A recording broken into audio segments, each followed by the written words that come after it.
Hello friends, we have Haral Walker, an incredible man, as I mentioned just a couple of minutes back. He's a man who's been working on the Sanskrit language for a while right now, and also right in Los Angeles he offers free Sanskrit training to people here. So let's begin our show with Haral Walker from Los Angeles. Haral Walker, hi sir, how are you today? Well, I'm real good. It's a beautiful day here in San Pedro. Thank you for taking your time off and being with us today here. You're welcome. Thank you, sir. So, I've read your incredible story on in a magazine, and it truly caught up my attention, Walker. And when I read that, it gave me a very positive vibes on someone who's looking into a language, an ancient language in India, and then taking it forward. So let me start off by asking this question. What is your Indian connection, and how did you feel connected to this ancient Indian language, Walker? Okay, well, I became connected with India and its scriptures through my study of theosophy. Mm-hmm. I was especially taken by the creation hymn from the 10th chapter of the Rig Veda. That's hymn 129. Which is included in the starting pages of Madame Blavatsky's theosophical book, The Secret Doctrine. The hymn starts, Na sadasin, no sadasit, tadanam. Now, word for word translation there is not being, was then. So there's neither being nor not being. Okay. So what? That I was so taken by that really motivated me to study the scriptures. Awesome. So a few lines took you into this journey of learning Sanskrit language, and then in turn doing some kind of research on that language, right, Walker? Well, you know, when you get older, my experience in life, when I got around 40 years old or so, you start thinking about some different things than you had prior to that time. You know, when you're young, you're concerned with living and making your way, and then all of a sudden you start thinking, and or at least I did. So I discovered theosophy, and that just started me down the road there. Then to study, because theosophy is concerned with the Hindu scriptures and the Buddhist scriptures. So it was just a wonderful trip for me. All right. Right. And you mentioned it's 40 years, and it seems like you've been interested in this for a long time right now. Now, as it seems like. So I also read that you're motivated by gurus like Max Mueller. Could you explain a little bit about Max Mueller, his work, and how could you guys derive some information or some kind of data from his work? Sure will. Let's see here. You threw a little curve at me there. I'm sorry. You kind of sent me that. Some questions there, and yeah, let's go to this question. It's okay. Just give me a second. Give me a second here. Sorry to do that to you. No worries. It's out. Okay. Well, my answer to that question is that the West was first made aware of Sanskrit from the efforts of European grammarians like Wilkins way back 1795. Mm-hmm. I think Wilkins was the first European to write anything about Sanskrit, and then it was followed in the 1800s by Monier Williams, William Whitney, Max Mueller, and a few others. Mm-hmm. I'd like to make this point that, unfortunately for us in the West, the mystical and spiritual nature of Sanskrit was ignored. They left it out. Their only aim was to provide a practical grammar of the language, and they omitted the most important part, the spiritual. Okay? Right. So that's about all I can tell you about that. Very good. Okay, I get the sense of it.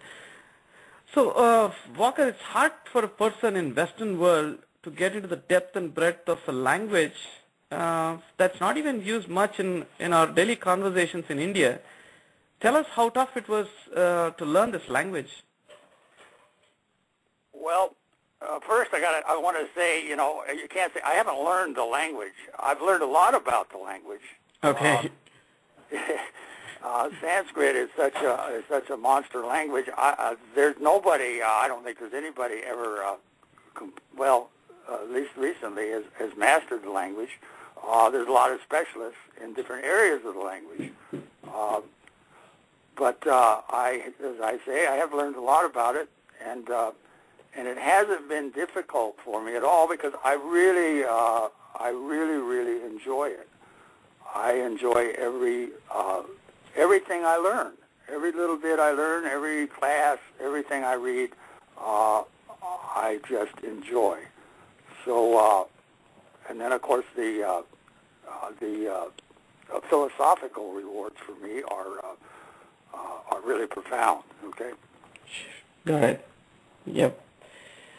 And what more? You already explained this. What motivated you towards Sanskrit language? In the first very conversation you mentioned that the Rig Veda has the few lines or few excerpts in the Rig Veda has dragged you into this wonderful language. So tell us this, Walker. Why should one learn Sanskrit? Okay. Well, let me say this. You should learn Sanskrit. Number one, because a knowledge of Sanskrit is transforming. Okay, the meaning of the words, the sound of the words, and the knowledge of the grammar will offer you a really deep awareness of the scriptures. Okay. Now, let me add this here in regards to the class that we do, that the focus of the class is to explore the hidden mysticism in the Sanskrit language, as contrasted to the European grammarians and the West and the modern grammarians in the United States. It seems to me their whole focus is just to learn a language, as though it were a formula or actually a science. There's a science of linguistics. Okay. Okay. And that's their concern, and there'd be comparative. The early grammarians were very keen on comparing Sanskrit to Greek and Latin. And they grouped those three languages together and called them the Indo-European group of languages. Okay, it was their theory that the three, and there are great similarities between Sanskrit and Greek and Sanskrit and German, say. So, but it was their theory that these three languages were all related and they had a common source. Now, contrast that to if you ask an Eastern person about the Sanskrit language, they're going to tell you that Sanskrit was the original language, I would say, and of course that the Sanskrit language came from the gods. All right, it was given directly to man.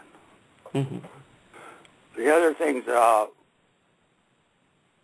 we focus on in the class and that we have experienced is an exceptional, special, exceptional awareness that results from translating the scriptures for yourself.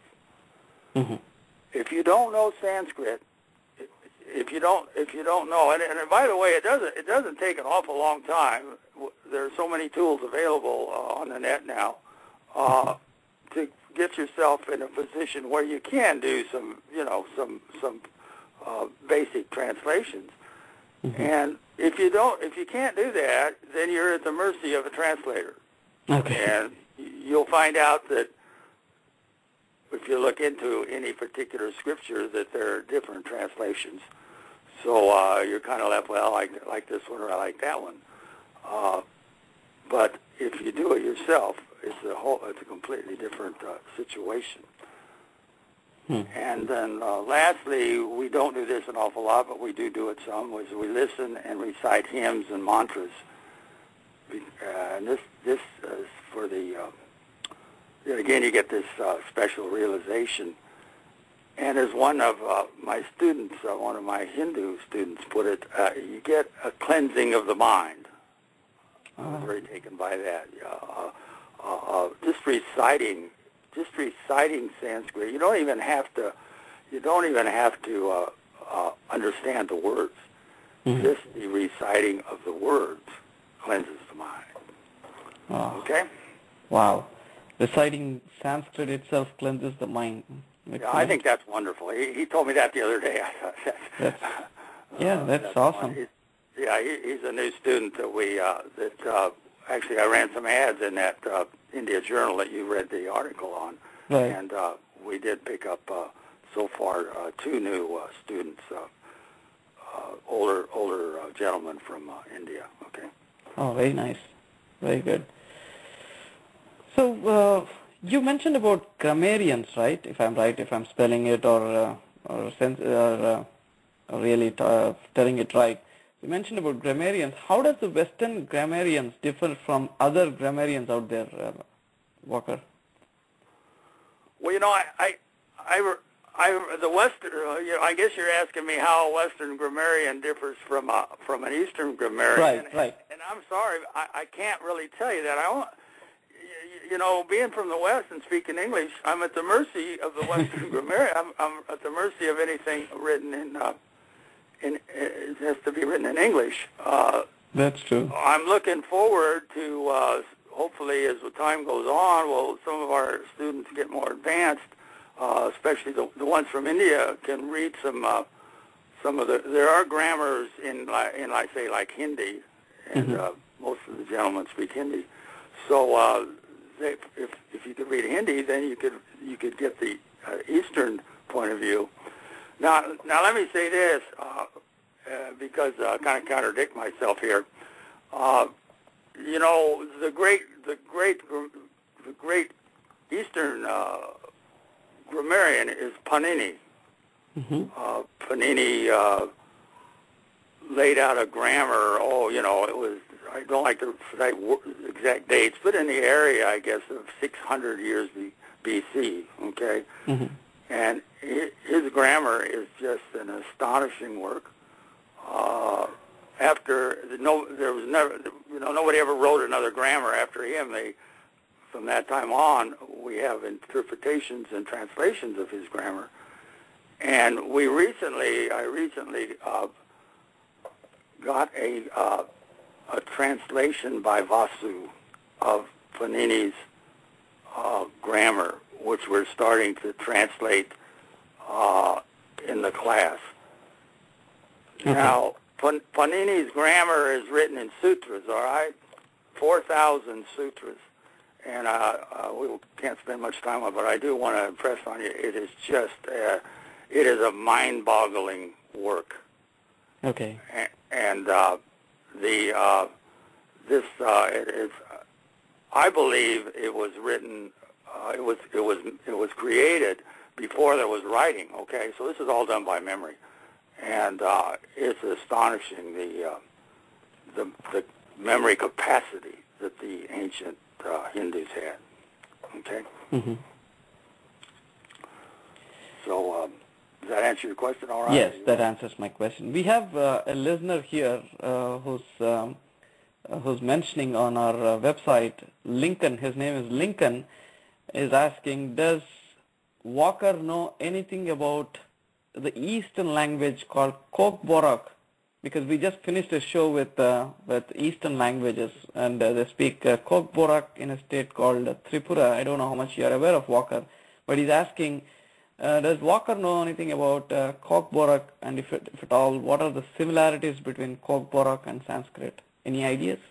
Oh boy, no, I don't. I'm sorry. I wish I did. I would make a guess if he knows. I just would guess because so many of the dialects of Sanskrit have the same alphabet. So I would guess that it probably has the same alphabet, like Hindi. I guess you're aware Hindi has the same alphabet as Sanskrit, and of course many of the words are the same, and some of the grammar is the same. But historically, Sanskrit is such a difficult language. It's such a complex language that it was never spoken by. You could say the masses. People didn't speak. It's too hard. Too hard to do.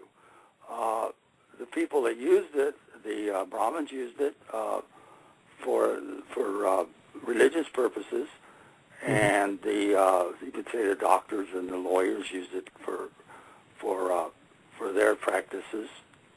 Pretty much the same in the West. That's what Latin used to be used for, right? Right. So that would be my guess, but I'm sorry, I don't have any direct knowledge of that language. Okay. We have a listener, Sudan.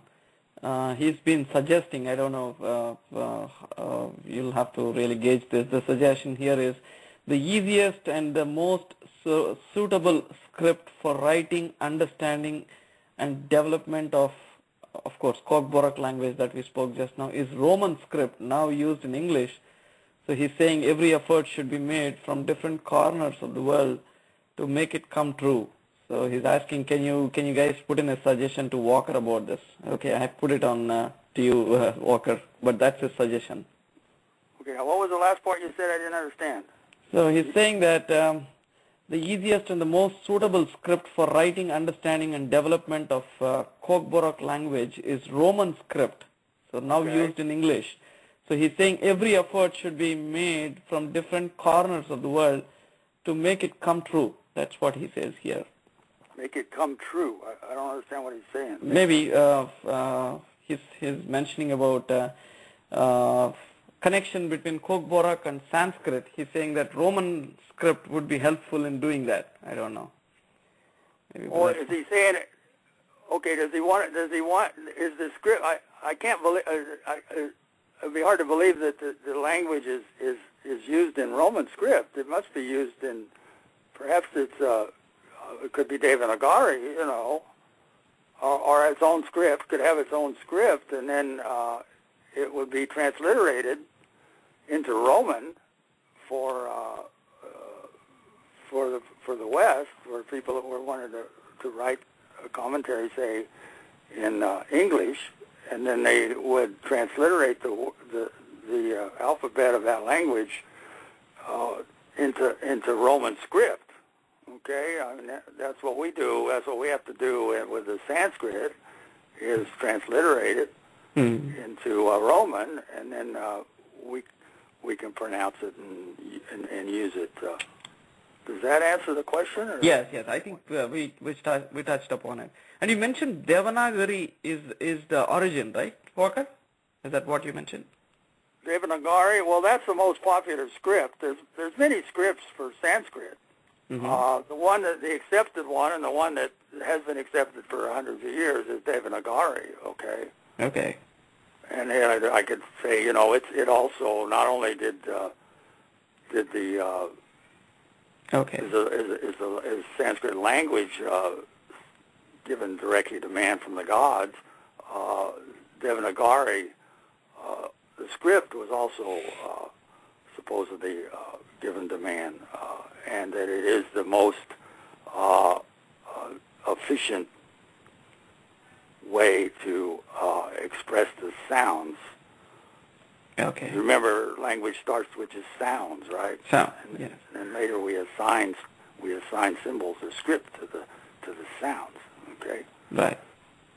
If we have time, maybe later we'll talk about. We'll talk about it. Yes, we have a question from Suresh from New Jersey, and his question is, how is the response from the students of Walker? Because I mentioned earlier that Walker is training students in Los Angeles, and his question is, how is the response from the students? Do they find the language easy to learn, and do they find it really interesting?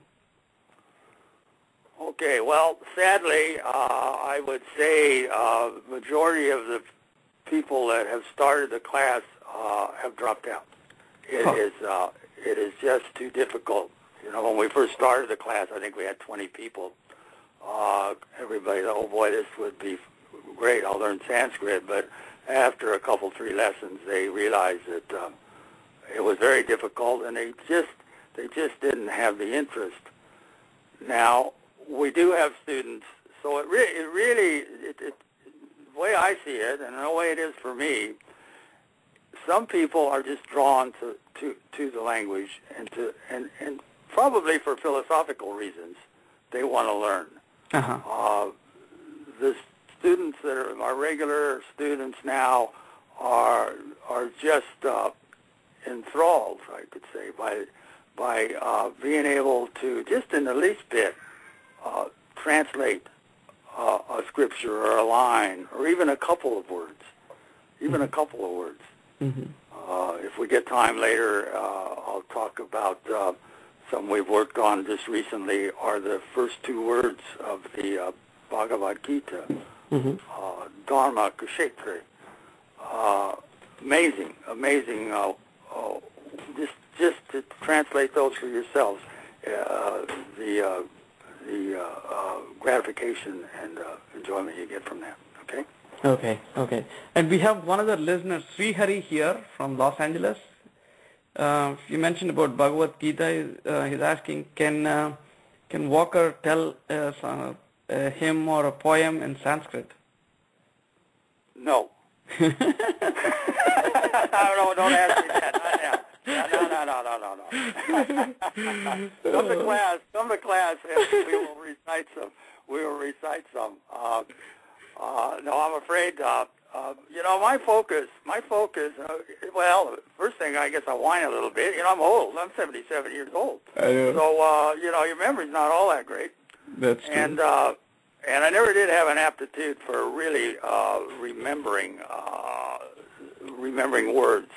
I have a great aptitude for thinking analytically, and so the grammar and the rules really appeal to me. And the mechanism of learning how to translate and using the tools that we have available are that's our main focus. In the short time we've had the class, we've really gotten deeply into the grammar. I've taken the students into it. We're way up somewhere in higher college level of what we're studying, okay? A regular Sanskrit class, like you might take in a college, I could mention, I think that they don't, there are colleges that teach Sanskrit. I think that they don't have the class all the time. They don't have enough people sign up for it to have a class, I believe, continually. They've taught Sanskrit at UC Santa Barbara, UC Fullerton. There's a Buddhist college, a University of the West in Los Angeles that teaches Sanskrit. The University of Texas has done a lot of research on Sanskrit and the scriptures. But and all of those classes have in common, they pretty much start out learning what he just asked me to do. They teach you how to do verses. There's a class also, I mentioned, the Vedanta Center in Hollywood, California, has a Sanskrit class. And they focus on things like that. You learn, first thing you do is learn to recite a hymn. And we just didn't take that approach, okay? Okay. Can you repeat that Rig Veda line that basically motivated you? I want all the listeners, for the benefit of the doubt, if they missed that part of it. Can you mention that line one more time, Walker, for us? Yes, I will. It is Nadasan no Sadasi Tadanam. Now, word for word, that translates to not non-being, was not being, was then. Mm-hmm. Now, in English, it would be, you could say, there is neither being nor non-being. Okay. Okay, and I'll say it one more time there. It's na sadasin no sadasit tadanim. Okay? Mm-hmm. Got it. Okay. Now, Walker, tell us something about this free training classes that are conducted in Los Angeles. It's been a few years you have been doing this. So tell us what goes on in that class a little bit, so that if there are people around Los Angeles listening to our show, they might be interested. Okay, let me start out by thanking the United Lodge of Theosophy in downtown Los Angeles. That's where we hold the class. Uh-huh. And the U.S. known as the ULT for short, and there are groups. There's ULT groups around the world, and I might mention too, for those that may not be familiar with Theosophy at all, that there are different. There's quite a few different theosophical groups.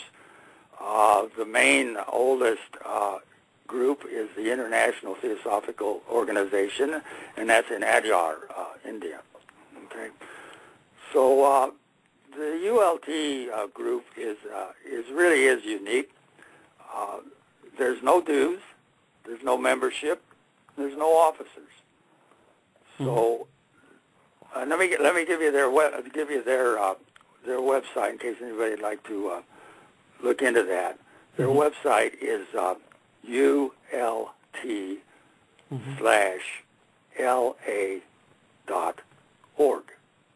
Okay. Okay. So they're just like I tell people, money doesn't exist, and money doesn't. When you go in the building there in Los Angeles, money doesn't exist. So, of course, the class is free. Everything we offer books, workbooks, and handouts, and again, everything's free. No donations are asked for, expected. Okay. Uh-huh. So now the class. I mentioned this before. The class isn't structured like an academic class. Okay.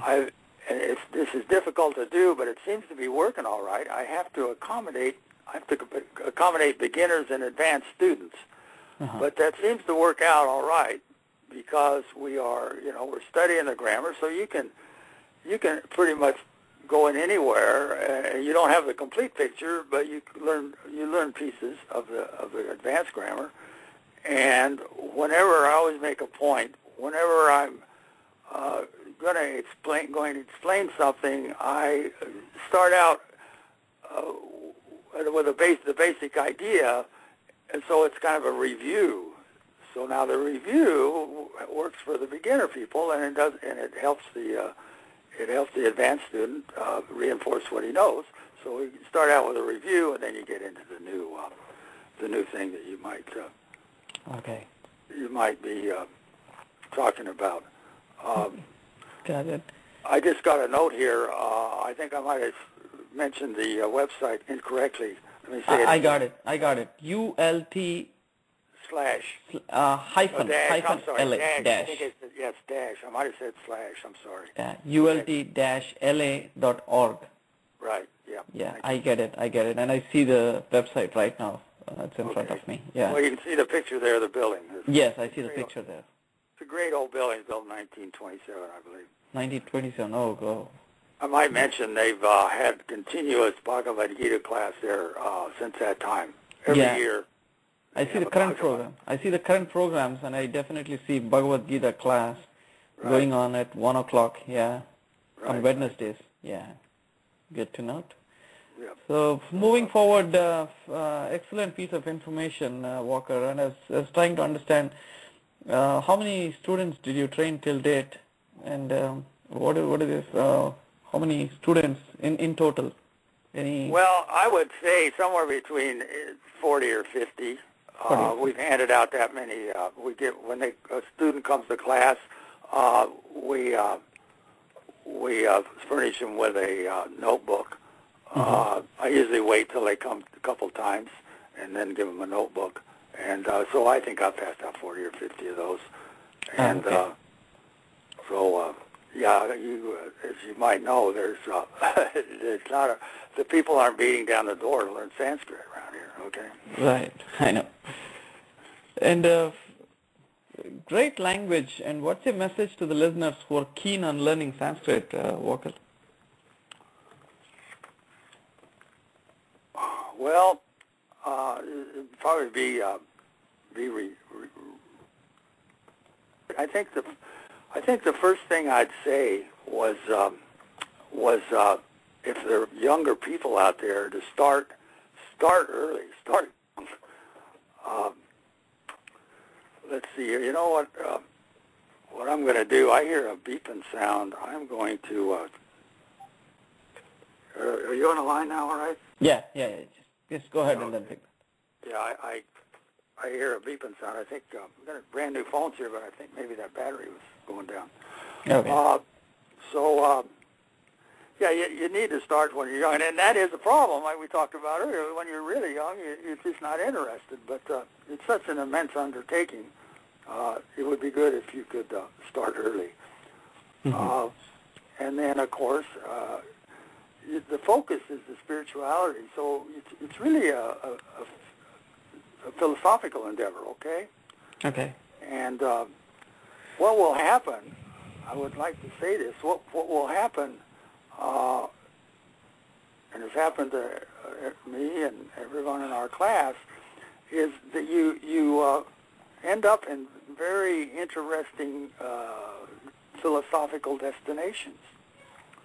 One thing leads to another, and you find yourself researching all sorts of things and exploring all sorts of ideas and things that you otherwise probably would never encounter. Okay? Got that. And Walker, it's a great honor, it's a great pleasure, and a lot of information from your side. And thank you very much for being with us on our show today. Okay, can I let me say one thing. One of the questions you were going to ask me and you didn't was any online. There's a lot of online information like dictionaries, tutorials. There's declension and conjugation tables, and books. Books are available. I mentioned Google Book, of course, has an immense amount of information. So if anybody listening would like a list of that, just contact me at my email me, and I will forward the list that we give to our students. And my email address is Harold Walker. That's Harold Walker WALKER at Cox. That's COX.net. Okay. One more time. HAROLD, Harold Walker, WALKER at Cox, COX.net. Am I correct? That is correct. You got it. That is very correct. Good, very good, very good. And also do that. And thank you so much for having me. It was really what's up. Oh, thank you very much, Walker. I love talking about Sanskrit. Okay. Sanskrit, yeah, same here. And we thank you very much for your time here, and then explaining how the whole process of Sanskrit has been used in the past and in the present. So thank you very much for enlightening us today, Walker. Okay, you're welcome. Thank you, sir. Bye. So that's it, friends. We had Haral Walker here. He's been offering Sanskrit classes at the United Lodge of Theosophy for who wish to know more of the Sanskrit language and learn to read the old scriptures and chant ancient sutras. That's the place to go, the United Lodge of Theosophy, where free Sanskrit classes are offered.